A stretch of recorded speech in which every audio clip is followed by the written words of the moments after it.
DIG Kamran ਆਦਲ CPO Faisalabad ਨੂੰ ਫੈਸਲਾਬਾਦ ਦੇ ਵਿੱਚ ਤਾਇਨਾਤ ਹੋਇਆ 5 ਮਹੀਨੇ ਹੋ गए ने। ਜਰਾਇਮ ਦੀ ਸ਼ਰ੍ਹਾ ਕਿੰਨੀ ਘਟ ਗਈ ਆ, ਕਿੰਨੀ ਵੱਧ ਗਈ ਆ, ਕੀ ਹੋਣਾ ਚਾਹੀਦਾ, ਕੀ ਨਹੀਂ ਹੋਣਾ ਚਾਹੀਦਾ। 41 ਖਤਰਨਾਕ ਮੁਲਜ਼ਮ ਜਿਹੜੇ ਨੇ ਉਹ ਜਹੰਨਮ ਵਾਸਲ ਕੀਤੇ ਨੇ। ਟੋਟਲ 65 ਮੁਲਜ਼ਮਾਨ ਜਿਹੜੇ ਆ ਖਤਰਨਾਕ ਉਹ गिरफ्तार किए गए।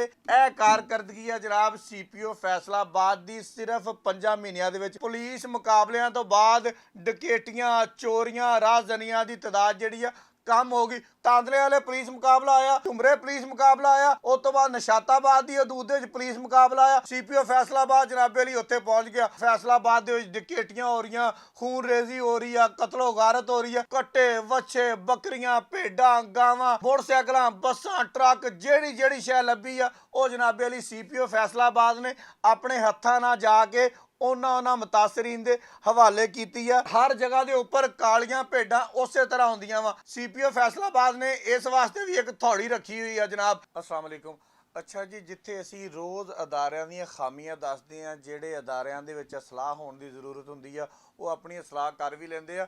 इस तरह मेरा ख्याल है कि सानू कोई अच्छा काम करे तो वह भी उस तरह ही गज वज के दसना चाहिए वा कि जनाब यह महकमा जिहड़ा वा चंगे काम भी करता वा, निरे काम जिहड़े बुरे आ ना वो इन्हां दे पल्ले ना पा दिया करो, चंगे काम भी दस दिया करो। तो बिल्कुल असी जनाबे लिए चंगा काम दसन लगे हाँ। डीआईजी कामरान आदल सीपीओ फैसलाबाद नूं फैसलाबाद दे विच तायनात होया 5 महीने हो गए ने।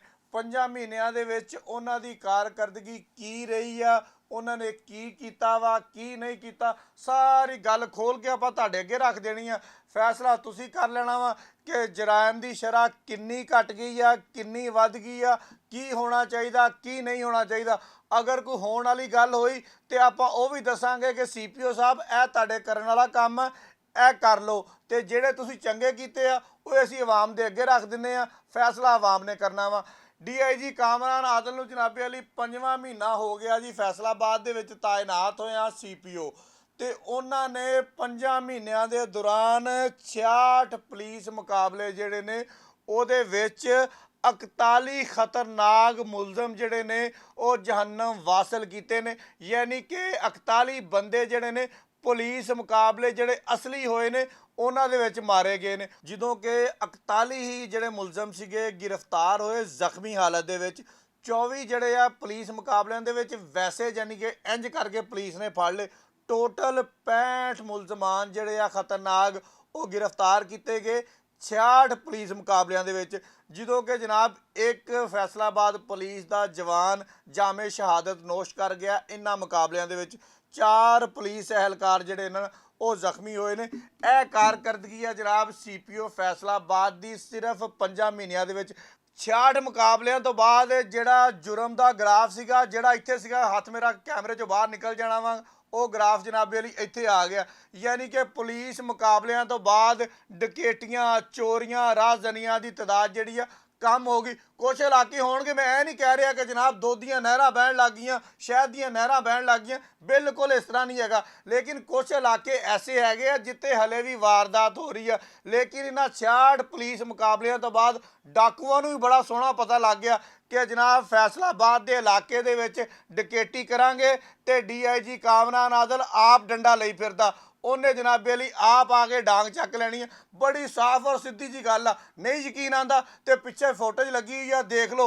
तांदले वाले पुलिस मुकाबला आया सीपीओ फैसलाबाद जनाबे लिए उत्थे पहुंच गया। झुमरे पुलिस मुकाबला आया झुमरे पहुंच गया। उस तो बाद नशाताबाद की हदूद पुलिस मुकाबला आया उत्थे चला गया। जो फैसलाबाद की तारीख चक लो, किसी जगह के उपर सीपीओ फैसलाबाद की इन्नी तायनाती दे विच 66 मुकाबले होए होण। ਜਿਹੜੀ ਜਿਹੜੀ जगह ਤੇ सीपीओ फैसलाबाद आप पहुंचे होवे किसी जगह ਤੇ जनाब तुसीं मैनूं दिखा दो पिछली तारीख दे विच किते भी इस तरह नहीं होएगा। फिर जुर्म ऐटोमैटिक घटेगा। निशाताबाद के इलाके दे दौराने डकैती ज्यादती हुई, सीपीओ फैसलाबाद उस बच्ची को आप चले गए, उत्ते सिर ते जाके हथ रखिया तो जनाब 2 दिनों के विच वो मुलजम भी फड़ लिया। उस तो बाद कांस्टेबल नदीम नूं फायर मारिया, वो मुलजम फड़ के उन्होंने भी वास्ते जहन्नम करता। होर जनाबे अली सीपीओ फैसलाबाद की शहरियों वास्ते की करे। मैं ये नहीं कह रहा कि तुसी गल्लां दसो, ਤੁਹਾਡੀਆਂ ਗੱਲਾਂ ਅਸੀਂ सीपीओ तक पहुँचावांगे, ਅਸੀਂ बाकी लोगों तक पहुँचावांगे कि सर ਇਹ ਚੀਜ਼ਾਂ फैसलाबाद होने वालियां वा, ਇਹ ਵੀ ਕਰੋ। ਲੇਕਿਨ ਜਿਹੜਾ ਕੋਈ ਚੰਗਾ ਕੰਮ ਕਰਦਾ ਵਾ ਉਹਨੂੰ ਬਿਲਕੁਲ ਡੰਕੇ ਦੀ ਚੋਟ ਤੇ ਦੱਸਾਂਗੇ ਵੀ, ਗੱਜ ਵੱਜ ਕੇ ਸਾਰਿਆਂ ਨੂੰ ਸੁਣਾਵਾਂਗੇ ਕਿ ਭਾਈਜਾਨ ਇਹ ਕੰਮ ਸੀਪੀਓ ਫੈਸਲਾਬਾਦ ਕਰ ਰਿਹਾ ਵਾ। ਫੈਸਲਾਬਾਦ ਦੇ ਵਿੱਚ ਇਹਨਾਂ 5 ਮਹੀਨਿਆਂ ਦੇ ਵਿੱਚ ਦੌਰਾਨੇ ਡਕੈਤੀ 24 ਬੰਦਿਆਂ ਨੂੰ ਫਾਇਰ ਲੱਗਾ ਤੇ ਉਹਦੇ ਜਨਾਬੇ ਵਾਲੀ 40 ਮੁਲਜ਼ਮ ਜਿਹੜੇ ਆ ਉਹ ਪੁਲਿਸ ਨੇ ਗ੍ਰਿਫਤਾਰ ਕਰ ਲਏ। ਕੋਈ ਵੀ ਫੈਸਲਾਬਾਦ ਦੇ ਵਿੱਚ ਐਸੀ ਕੋਈ ਵੱਡੀ ਡਕੈਤੀ ਨਹੀਂ ਹੈ।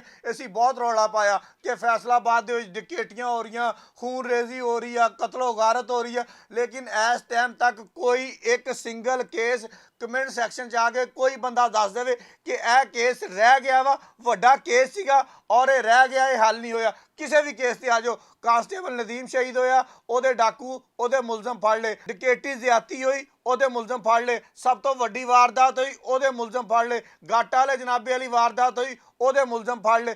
ਕੋਈ ਐਸਾ ਮੁਲਜ਼ਮ ਸਾਡੀ ਨਜ਼ਰ ਦੇ ਵਿੱਚ ਨਹੀਂ ਹੈਗਾ ਜਿਹੜਾ DIG ਕਾਮਰਾਨ ਆਦਲ ਦੀ ਹਦਾਇਤ ਦੇ ਉੱਪਰ ਨਾ ਫੜਿਆ ਹੋਵੇ। ਅਗਰ ਪੈਸਿਆਂ ਦੀ ਗੱਲ ਕਰੀਏ, ਇਹਨਾਂ 5 ਮਹੀਨਿਆਂ ਦੇ ਵਿੱਚ ਜਨਾਬ 10 ਕਰੋੜ 30 ਲੱਖ ਰੁਪਏ ਦੀ ਟੋਟਲ ਰਿਕਵਰੀ ਕਰਕੇ ਅਵਾਮੂ ਨਾਸ ਦੇ ਹਵਾਲੇ ਕੀਤੀ ਆ। ਕੱਟੇ, ਵੱਛੇ, ਬੱਕਰੀਆਂ, ਭੇਡਾਂ, ਗਾਵਾਂ, ਮੋਟਰਸਾਈਕਲਾਂ, ਬੱਸਾਂ, ਟਰੱਕ, ਜਿਹੜੀ ਸ਼ੈ ਲੱਭੀ ਆ ਉਹ ਜਨਾਬੇ ਵਾਲੀ CPO ਫੈਸਲਾਬਾਦ ਨੇ ਆਪਣੇ ਹੱਥਾਂ ਨਾਲ ਜਾ ਕੇ ਉਹਨਾਂ ਮੁਤਾਸਰੀਨ ਦੇ ਹਵਾਲੇ ਕੀਤੀ ਆ ਜਿਹੜੇ ਇਹਦੇ ਹੱਕਦਾਰ ਸੀਗੇ। ਹੁਣ ਸਭ ਤੋਂ ਜਿਹੜੀ ਅਹਿਮ ਗੱਲ ਆ, ਹਰ ਜਗ੍ਹਾ ਦੇ ਉੱਪਰ ਕਾਲੀਆਂ ਭੇਡਾਂ ਉਸੇ ਤਰ੍ਹਾਂ ਹੁੰਦੀਆਂ ਵਾ। CPO ਫੈਸਲਾਬਾਦ ਨੇ ਇਸ ਵਾਸਤੇ ਵੀ ਇੱਕ ਥੌੜੀ ਰੱਖੀ ਹੋਈ ਆ ਜਨਾਬ ਕਿ ਜਿਹੜੀ ਕਾਲੀ ਭੇਡ ਪੁਲਿਸ ਦੀ ਕਰਪਸ਼ਨ ਕਰੇ, ਆਪਣੇ ਅਖਤਿਆਰਾਤ ਤੋਂ ਤਜਾਵਜ਼ ਕਰੇਗੀ, ਉਹਦੀ ਵੀ ਇੱਕ ਲੰਬੀ ਲਿਸਟ ਹੈਗੀ ਆ ਜਿਨ੍ਹਾਂ ਦੇ ਖਿਲਾਫ CPO ਫੈਸਲਾਬਾਦ ਨੇ ਭਰਪੂਰ ਕਾਰਵਾਈਆਂ ਕੀਤੀਆਂ। ਤੇ ਜਿਨ੍ਹਾਂ ਲੋਕਾਂ ਨੇ ਅੱਛੇ ਕੰਮ ਕੀਤੇ, ਇਹਨਾਂ ਡਾਕੂਆਂ ਨੂੰ ਫੜਿਆ, ਪੁਲਿਸ ਮੁਕਾਬਲੇ ਕੀਤੇ, ਡਾਕੂਆਂ ਨੂੰ ਜਹਾਨਮੇ ਵਾਸਲ ਕੀਤਾ ਤੇ ਉਹਨਾਂ ਨੂੰ ਜਨਾਬ ਅਸੀਂ ਇਨਾਮ ਮਿਲਦੇ ਵੀ ਦੇਖੇ ਆ। ਉਹਨਾਂ ਨੂੰ ਇੱਕ ਥਾਣੇ ਤੋਂ ਚੱਕ ਕੇ ਦੂਸਰੇ ਥਾਣੇ ਦੇ ਵਿੱਚ, ਵੱਡੇ ਥਾਣੇ ਦੇ ਵਿੱਚ ਜਾ ਕੇ SHO ਸ਼ਿਪਾਂ ਮਿਲਦੀਆਂ ਵੀ ਦੇਖੀਆਂ, ਉਹਨਾਂ ਨੂੰ ਪੈਸੇ ਮਿਲਦੇ ਵੀ ਦੇਖੇ ਆ। ਤੇ ਜਿਨ੍ਹਾਂ ਬੰਦਿਆਂ ਨੇ ਪੁਲਿਸ ਨੂੰ ਖਰਾਬ ਕੀਤਾ, ਮਹਿਕਮੇ ਦੀ ਬਦਨਾਮੀ ਦਾ ਬਾਇਸ ਬਣੇ, ਉਹਨਾਂ ਬੰਦਿਆਂ ਨੂੰ ਡਿਸਮਿਸ ਫਰਾਮ ਸਰਵਿਸ ਹੁੰਦਿਆਂ ਵੀ ਦੇਖਿਆ, ਉਹਨਾਂ ਨੂੰ ਮੁਅੱਤਲ ਹੁੰਦਿਆਂ ਵੀ ਦੇਖਿਆ, ਉਹਨਾਂ ਨੂੰ ਕਲੋਜ਼ ਹੁੰਦਿਆਂ ਵੀ ਦੇਖਿਆ, ਉਹਨਾਂ ਨੂੰ ਪਾਬੰਦੇ ਸਲਾਸਲ ਹੁੰਦਾ ਵੀ ਦੇਖਿਆ। ਹੋਰ ਜਨਾਬੇ ਲਈ ਕੀ ਕਰਨਾ, ਇਹ ਉਹ ਵਜੂਹਾਤ ਨੇ ਜਿਨ੍ਹਾਂ ਦੀ ਵਜ੍ਹਾ ਤੋਂ ਜਿਹੜੀਆਂ ਡਕੈਤੀਆਂ, ਚੋਰੀਆਂ ਦੀ ਤਾਦਾਦ 150 ਸੀਗੀ ਅੱਜ 70-75 ਰਹਿ ਗਈ ਆ। ਅਗਰ CPO ਫੈਸਲਾਬਾਦ ਇਸੇ ਤਰ੍ਹਾਂ ਕੰਮ ਕਰਦੇ ਰਹੇ ਔਰ 5 ਮਹੀਨੇ ਹੋਰ ਫੈਸਲਾਬਾਦ ਦੇ ਵਿੱਚ ਕੱਢ ਗਏ ਤੇ ਮੇਰਾ ਖਿਆਲ ਆ ਕਿ ਜਰਾਇਮ ਦੀ ਸ਼ਰ੍ਹਾ ਮਜ਼ੀਦ ਕਮ ਹੋ ਜਾਏਗੀ। ਬਹੁਤ ਸ਼ੁਕਰੀਆ।